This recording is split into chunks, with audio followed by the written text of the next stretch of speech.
Dear students, हम लोग लगभग 3 दिन के छुट्टी के बाद आज मिले हैं और हम समझते हैं कि आप लोग स्वतंत्रता दिवस बहुत उल्लासपूर्ण रूप से मनाए होंगे।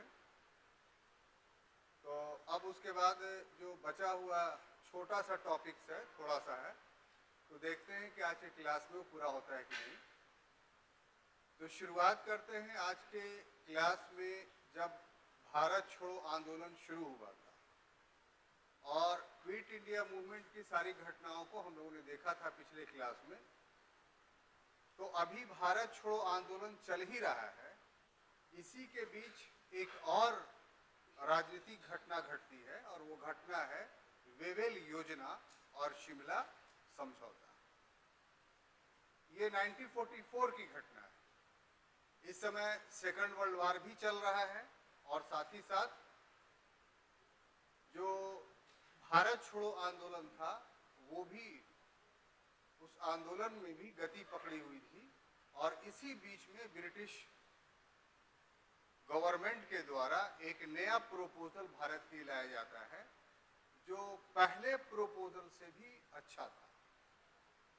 लेकिन दुख की बात यह है कि इस प्रोपोजल को भी रिजेक्ट कर दिया गया, एक्सेप्ट नहीं किया गया। और इसके पीछे भी जो कारण था वो कारण था सांप्रदायिकता, कम्युनलिज्म।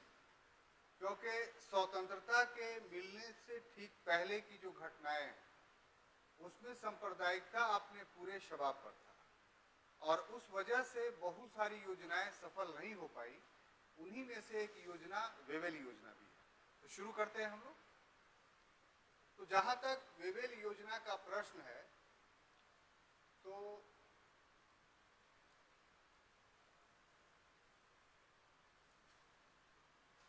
लिनलिथगो जो 1943 तक भारत के वायसराय या गवर्नर थे, इनके स्थान पर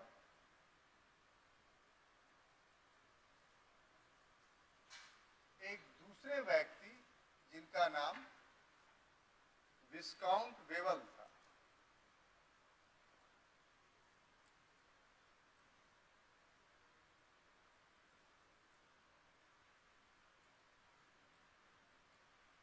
इन्हें मार्च 1943 को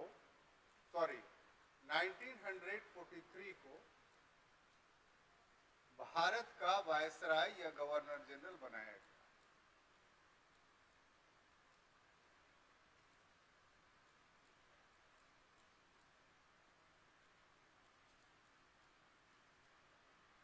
ठीक है। जब ये भारत पहुंचे तो एक निश्चित उद्देश्य के तहत आए और निश्चित उद्देश्य क्या था कि अंतर्राष्ट्रीय दबाव का सामना करना पड़ रहा है ब्रिटेन को।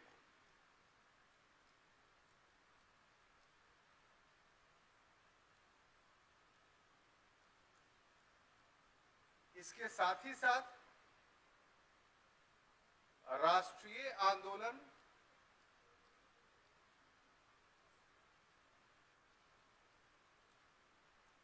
भी चल रहा था और इसके साथ साथ सांप्रदायिकता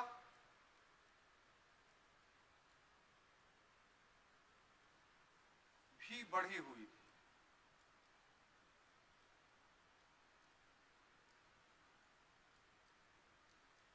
ये तीन ऐसी समस्याएं थी जिन समस्याओं का सामना करने के लिए विस्काउंट वेवेल को भारत नए गवर्नर जनरल या वायसराय के रूप में भेजा गया।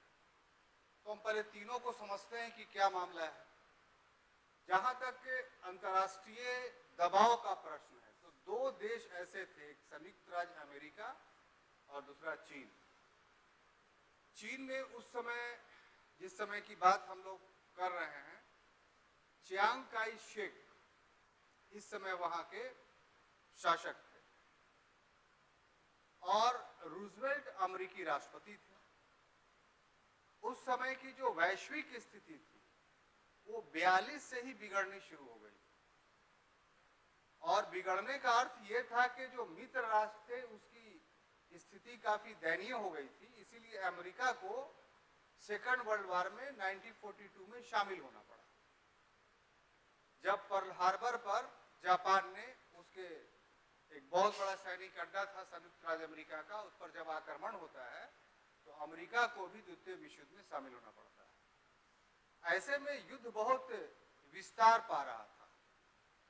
तो इसमें अमेरिकी राष्ट्रपति फ्रैंकलिन डी रूजवेल्ट ने दबाव बनाया चर्चिल पर। चर्चिल उस समय ब्रिटेन का प्रधानमंत्री था कि आप भारतीयों को उन्मुक्ति प्रदान करें। जो एटलांटिक चार्टर है, जिसका मुआहदा आपने हमारे साथ किया है 1942 में, उसको लागू कीजिए। इसी प्रकार से चियांग काई शेक, जो कुओमिंतांग दल का व्यक्ति था, उसने भी दबाव डालना शुरू किया कि आप भारतीयों को स्वतंत्र कीजिए, आजाद कीजिए। तो ऐसी परिस्थिति में विल्सकॉट चर्चिल को भारत भेजा गया। दूसरा कि जो क्विट इंडिया मूवमेंट था, जिसके बारे में कल ही पिछले क्लास में हमने देखा था, तो वो एक अब जन आंदोलन बन चुका था। हालांकि बहुत सारी भारतीय शक्तियां जैसे मुस्लिम लीग, हिंदू महासभा, अंबेडकर, कम्युनिस्ट, ये सब इस आंदोलन के विरोधी थे।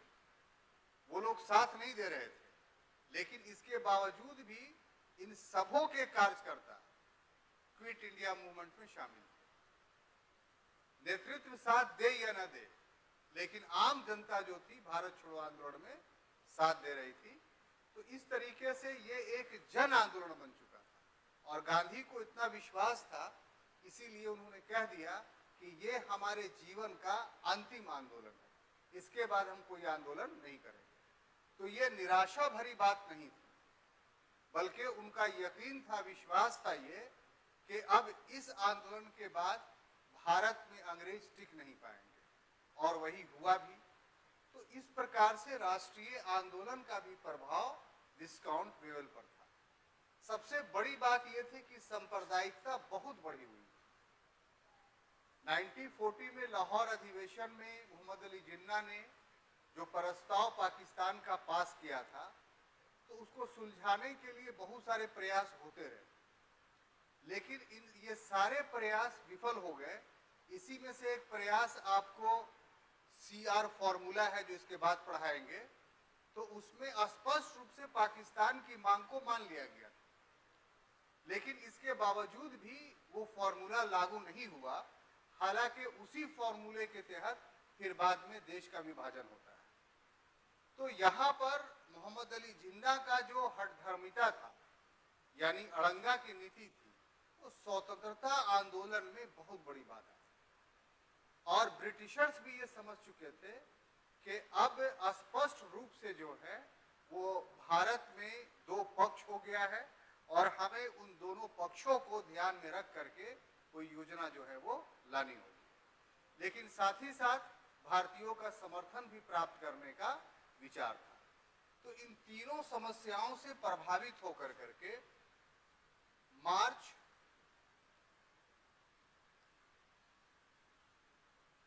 1944 को वेवेल लंदन गए, ठीक है, और लंदन में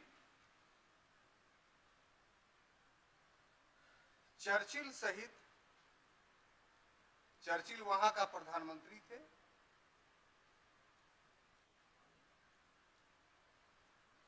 दूसरे ब्रिटिश नेताओं से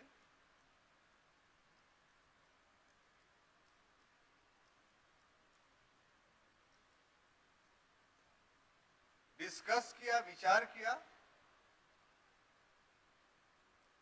और उसके बाद भारत लौटने के पश्चात 14 जून को, 14 जून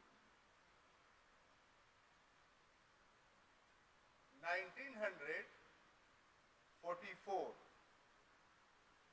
ठीक तो है, हाँ, वेवेल योजना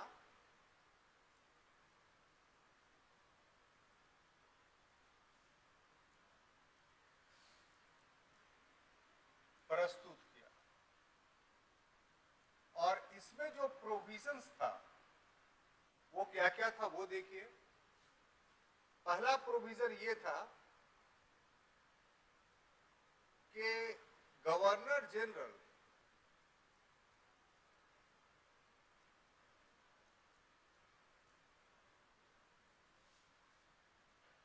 की कार्यकारिणी में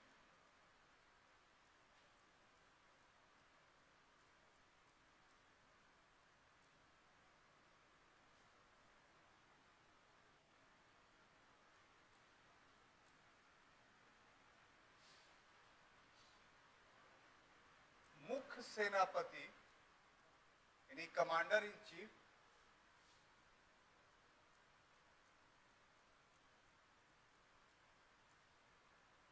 और विदेश मंत्रालय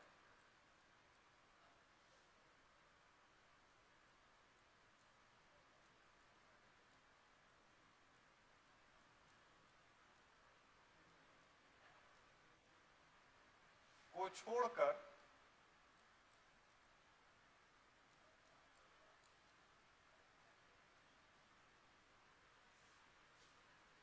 सभी पद भारतीयों को दिए जाएंगे।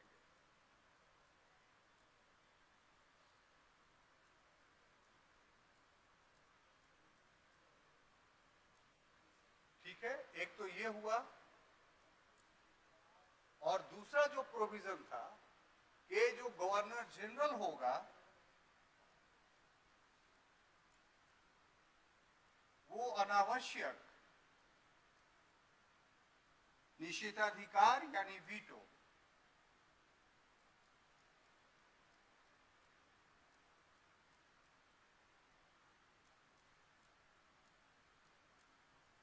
का प्रयोग नहीं करेगा।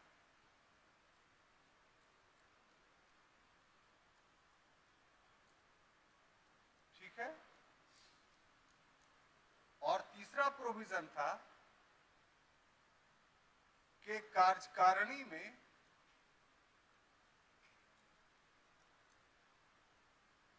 आधे सदस्य हिंदू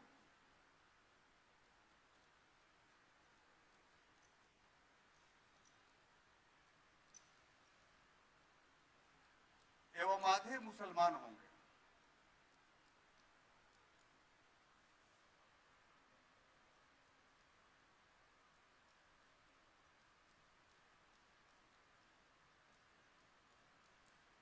और चौथा प्रोविजन जो था कि युद्ध के बाद, जब युद्ध अभी चल रहा है, जब खत्म हो जाएगा,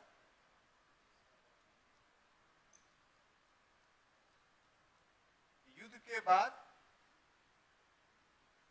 भारतीयों द्वारा निर्मित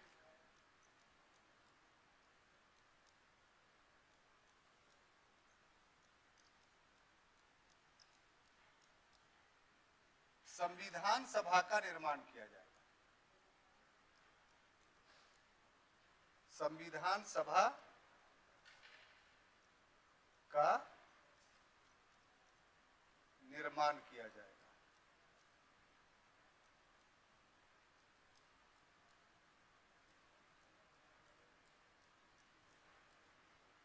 तो ये कुल 4 प्रोविजंस वेवेल योजना में थे। उसको फिर से हम लोग समझते हैं। पहला प्रोविजंस क्या था?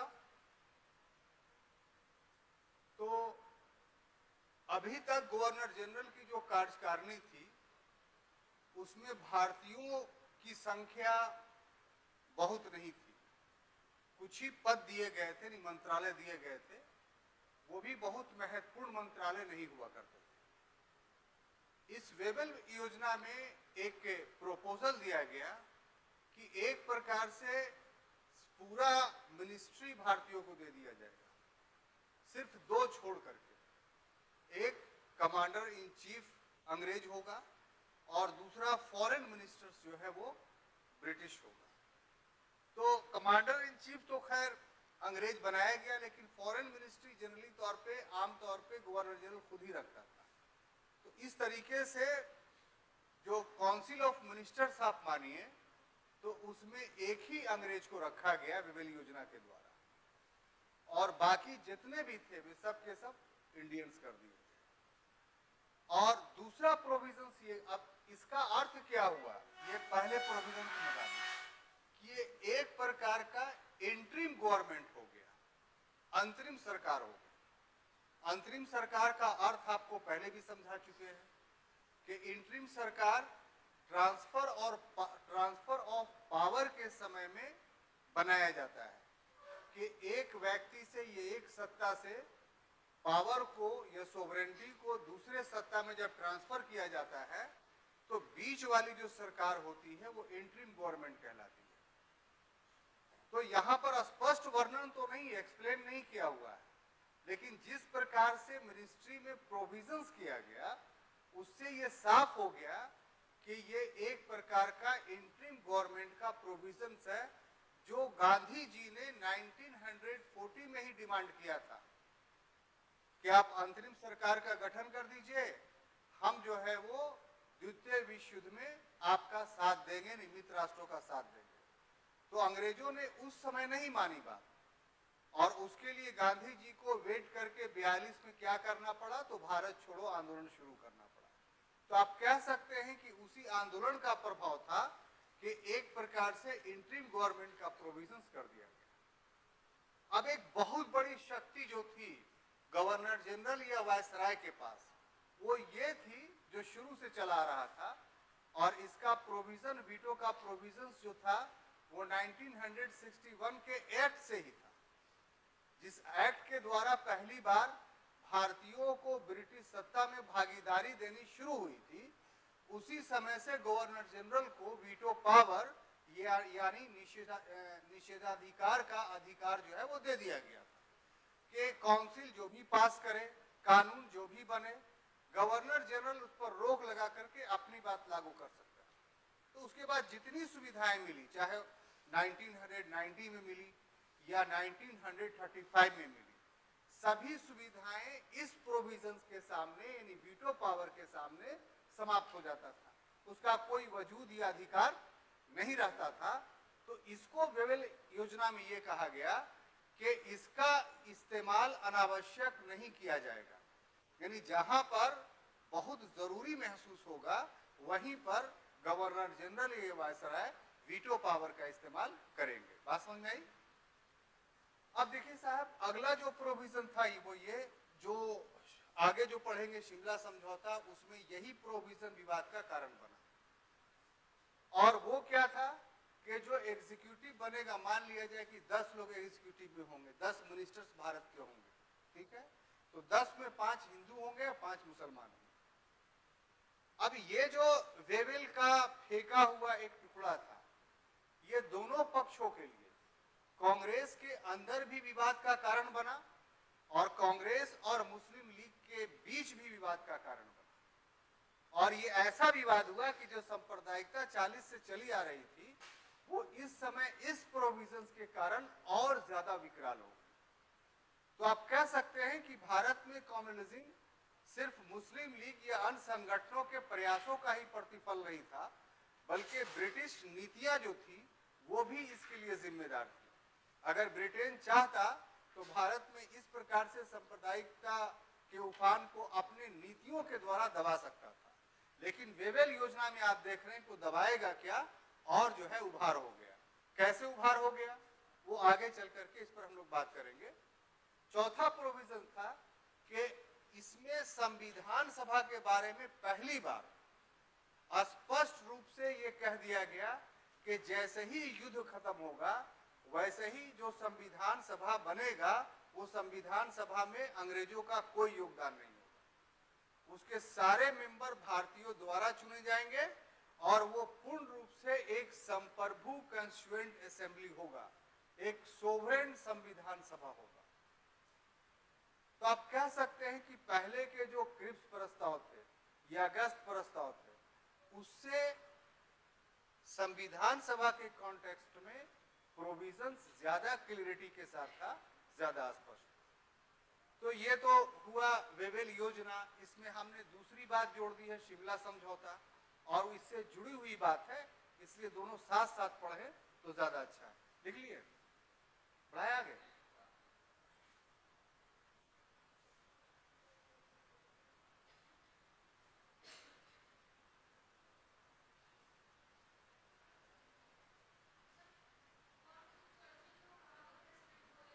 लंदन का प्रेसिडेंट नहीं, प्राइम मिनिस्टर।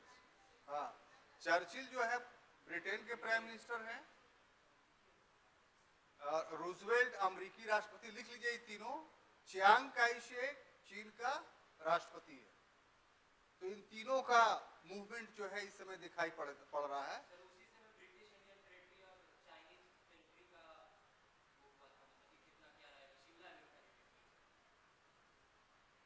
नहीं, ऐसा कुछ नहीं हुआ, वो दूसरा मामला है, उसका इससे कोई लेना देना नहीं। उस समय चीन भी डिस्टर्ब था। चीन डिस्टर्ब था कि चियांग काई शेक को चैलेंज कर रहा था मौत से तुम, और इस समय चीन में चियांग काई शेक हैं। 1949 आने में चियांग काई शेक को जाकर के फार्मोसा भाग जाना पड़ रहा है, और पूरे चीन पर किसका कब्जा हो जा रहा है? मौत से तुम का। ठीक है, जो घोर साम्यवादी था। एमसीसी का नाम सुने हैं ना, वो उसी का जन्म दिया हुआ संगठन है। जितना रूस में क्रूएल्टी नहीं हुई है कम्युनिज्म में, उससे ज्यादा चीन में हुई है। और चीन में करने वाला कौन था? तो माओ से तुम था। एक बार का वाकया 1989 का चीन में, कि वहां छात्रों ने जो है प्रदर्शन किया। ठीक है, उस प्रदर्शन में ना सिर्फ गोली और तोप चला, बल्कि गोली और तोप चलने के बाद जो रोलर होता है जिससे रोड बनता है, उस रोलर को इंसानों के जिस्म पर चला दिया गया, और सारे के सारे आदमी का बदन तो छोड़ दी, जो हड्डियां थी वो सब पिस गई। तो उस घटना के बाद, इसको क्या तो नाम दिया जाता है, भूल रहे हैं अभी, कौन चौक पर हुआ था ये। हाँ, तो उसके बाद क्या हुआ कि अब चीन में कोई विद्रोही नहीं होता है, कोई सोच ही नहीं सकता है। वन पार्टी जो है रूल्स है वहां, कम्युनिस्टों का। तो इस ऐसा विद्रूपता तो रूस में नहीं हुआ था कम से कम। तो चीन का कम्युनिज्म बहुत दूसरे तरह का है। तो खैर चलिए, कि मौका मिलेगा तो पढ़ेंगे। अभी हम लोग यहाँ शिमला समझौता देखते हैं। शियानयान दुर्घटना कहलाती है, शियानयान चौक का नाम था। तो अब देखिए साहब, अगला जो आपको पढ़ना है, अच्छे से पढ़ना है, वो है शिमला समझौता।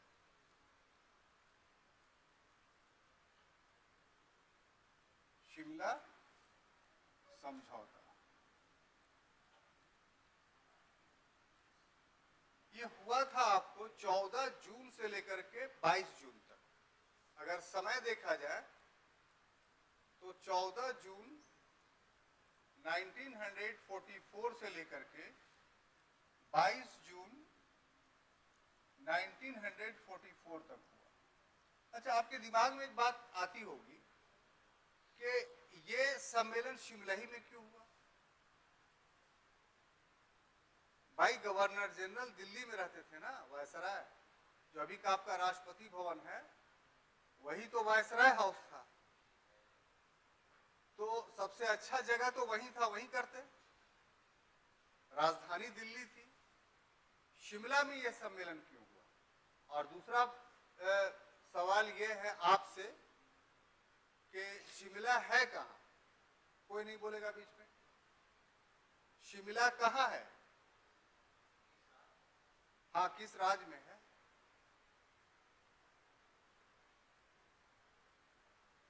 बोलिए, आप बगल में है, आप बोलिए, शिमला किस राज्य में है? हाँ? बोलिए, कस के बोलिए। उत्तराखंड में है। बहुत खूबसूरत आंसर। आप इनसे सहमत हैं? आप जो हमको बहुत गौर से देख रहे हैं, आप ही से पूछ रहे हैं कि आप सहमत हैं अपने भाई से? उत्तराखंड में शिमला है। हिमाचल में है। ठीक है, कहाँ आप पहली बार फेल किए हैं क्लास में? लगता है छोड़ के आए हैं आप कुछ, है ना? आए हैं ना छोड़ के। तो ये हिमाचल प्रदेश की राजधानी है, मतलब कैपिटल है। यहाँ मुख्यमंत्री बैठता है, गवर्नर बैठता है। और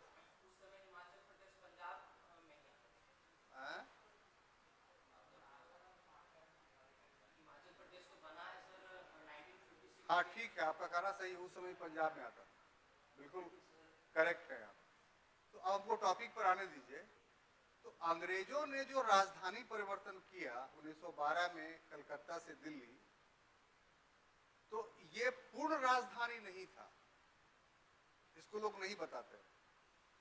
दिल्ली का क्लाइमेट गर्मी के मौसम में रहने लायक नहीं रहता, बहुत ज्यादा गर्मी पड़ती है, ऐसे लैटिट्यूड पर वो अवस्थित है। तो इसलिए जो गर्मी का समय था उस समय पूरी राजधानी शिमला चल जाती। तो जिस तरीके से दिल्ली में गवर्नर हाउस है या सारा मिनिस्ट्री है, तो उसी ढंग से शिमला में भी गवर्नर जनरल बिल्डिंग या मिनिस्ट्री की बिल्डिंग अंग्रेजों ने बना रखा था। तो पूरा मंत्रालय, पूरा गवर्नर जनरल उठ के कहां चला जाता था? शिमला। ये समय है कौन, आप देख लीजिए। तो जून में तो पीक पर रहता है गर्मी, तो इसलिए सम्मेलन जो है वो कहां हुआ? शिमला में। अब बात समझ में आ गई? ठीक। तो ऐसे नहीं पढ़ाने से दिक्कत हो जाता है। अब देखिए, इसमें जो है कुल 21 प्रतिनिधियों ने भाग लिया। कितना? 21 रिप्रेजेंटेटिव। और जो 21 रिप्रेजेंटेटिव ने भाग लिया उसमें गांधी नहीं थे। बात समझ में आ रही है? इस 21 में गांधी नहीं थे। तो गांधी कहां थे? सवाल पैदा होता है, ये सब सवाल है, और अगर इस ढंग से नहीं पढ़िएगा तो वो आंसर आप नहीं दे पाइएगा। गांधी इस सम्मेलन में भाग नहीं लिए, तो गांधी थे कहां? तो ताज्जुब की बात है, भाग नहीं लिए लेकिन वो शिमला में ही थे।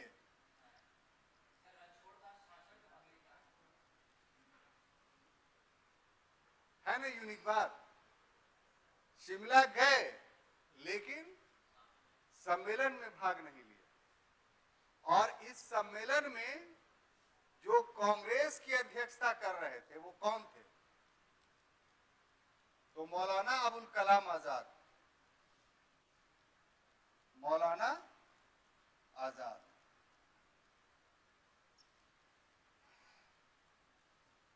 और लीग के तरफ से कौन थे? 21 में बहुत सारे लोग थे। तो लीग के तरफ से जिन्ना थे। ये पहला अवसर है कि ये दोनों मुस्लिम आमने सामने टकराए थे।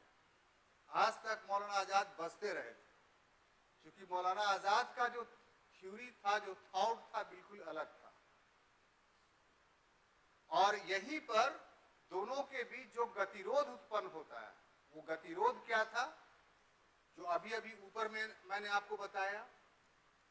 तो इस सम्मेलन में जो गतिरोध था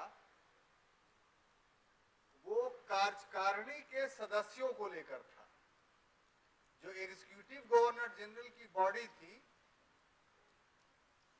जो अभी अभी तीसरा नंबर पॉइंट में हमने बताया कि उन सदस्यों को लेकर के था, और इसमें दोनों के व्यू अलग अलग थे।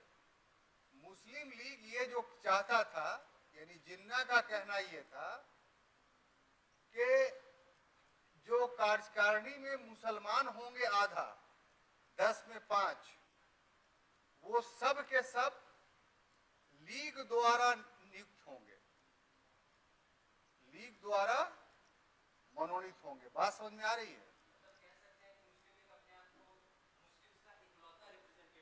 हाँ, तो कह सकते हैं क्या, यही लड़ाई थी। ठीक है, लीग मीन्स मुस्लिम लीग। इतना ही मत कीजिए, इतना दिन से पढ़ा रहे हैं तो कुछ समझा कीजिए। मुस्लिम लीग लिखना, लीग माने मुस्लिम लीग, आप लिख लीजिए वह। ठीक है। और उसके बाद हम तो इतना भी बोर्ड पर लिख देते हैं। लोग तो ऐसे ऐसे है कि वो क्या लिखते हैं पता नहीं चलता है, कभी गोल बना देते हैं, कभी ऐसे लाइन कर देते हैं। आप जो नहीं, हम तो स्पष्ट रूप से पूरा शब्द एक एक करके लिख रहे हैं। और कांग्रेस क्या थी?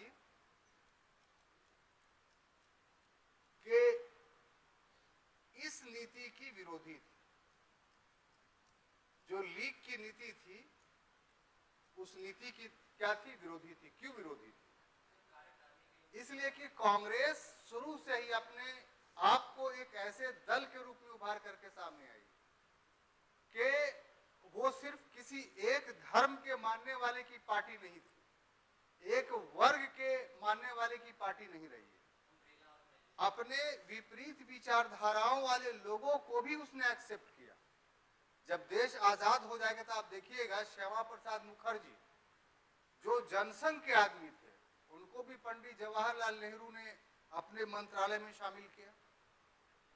B.R. अम्बेडकर ये कांग्रेस के आदमी नहीं थे, ये अनुसूचित जाति संघ से जीत करके आए थे। तो B.R. अम्बेडकर को न सिर्फ मंत्रालय में शामिल किया बल्कि संविधान सभा में जो ड्राफ्टिंग कमेटी थी उसका अध्यक्ष बनवाया। अम्बेडकर के समर्थक तो इतने पार्लियामेंट में नहीं थे, इलेक्शन से न होता है, चुनाव से न होता है कोई भी कमेटी का अध्यक्ष। तो कांग्रेस के लोगों ने सपोर्ट किया, तब भीमराव अंबेडकर जो है वो क्या बोलते हैं ड्राफ्टिंग कमेटी प्रारूप समिति के अध्यक्ष बने थे। और जानबूझ करके कांग्रेस ने बनाया कि इनको एहसास इस बात का नहीं हो कि हम महार हैं, हमारे साथ अछूत का व्यवहार किया जा रहा है।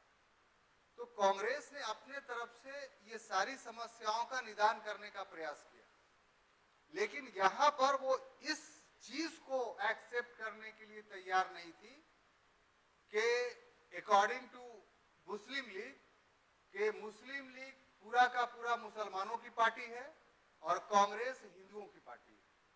अगर कांग्रेस ये अपने आप को एक्सेप्ट कर लेती तो इसका अर्थ ये था कि कांग्रेस या तो झूठ बोल रही है या फिर उसकी मृत्यु उसी वर्ष हो जाती, फिर वो आगे नहीं बढ़ता। 1885 में जो कांग्रेस स्थापित हुआ वो पूरा पूरा एक झूठ था, एक सच्चाई नहीं थी। और अगर ऐसा था और वो लीग के प्रपोजल को एक्सेप्ट कर लेती तो फिर सारे लोग उसका साथ छोड़ करके चले जाते, फिर आजादी और कोसों दूर हो जाती। तो इस क्लाइमेक्स को आप समझिए।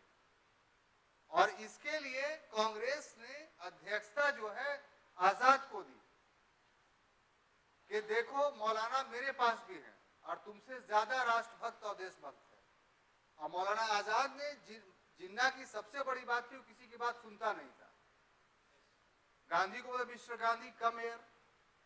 इसके बाद एक घटना घटेगी कि उसके बॉम्बे रॉयल सीना हिल पर गांधी जाएंगे बहुत मनाने के लिए, वहां पर गांधी बहुत बेइज्जत होते हैं जिन्ना के द्वारा।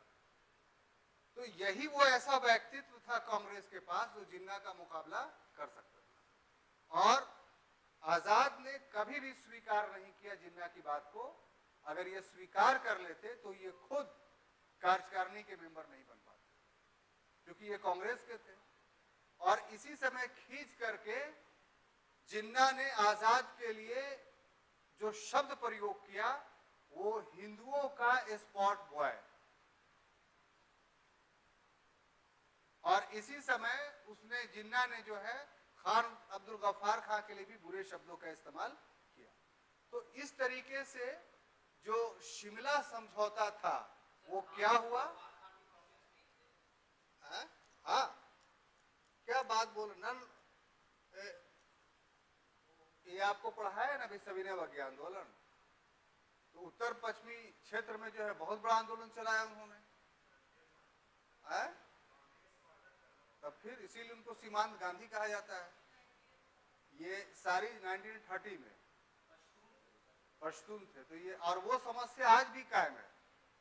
सबसे ज्यादा धोखा अगर किसी व्यक्ति को मिला है स्वतंत्रता संग्राम में तो खान अब्दुल गफ्फार खान को मिला है। कांग्रेस ने भी धोखा दिया और मुस्लिम लीग ने भी धोखा दिया। तो वो जो धोखा उन लोगों का है वो आज चरमोत्कर्ष पर है। पाकिस्तान में रहते हुए भी वो पाकिस्तान के साथ नहीं है और एक बहुत ही डिस्टर्ब एरिया वर्तमान समय में बना हुआ। न्यूज आपको नहीं मिलता अलग बात है, लेकिन हमेशा जो है वहां आंदोलन और विद्रोह होते रहते हैं। तो ये दो टॉपिक था जो मैंने आपको पढ़ाया। एक टॉपिक था वेवेल योजना और दूसरा टॉपिक था शिमला एग्रीमेंट। इसको लिखिए, फिर दूसरा टॉपिक शुरू करते हैं।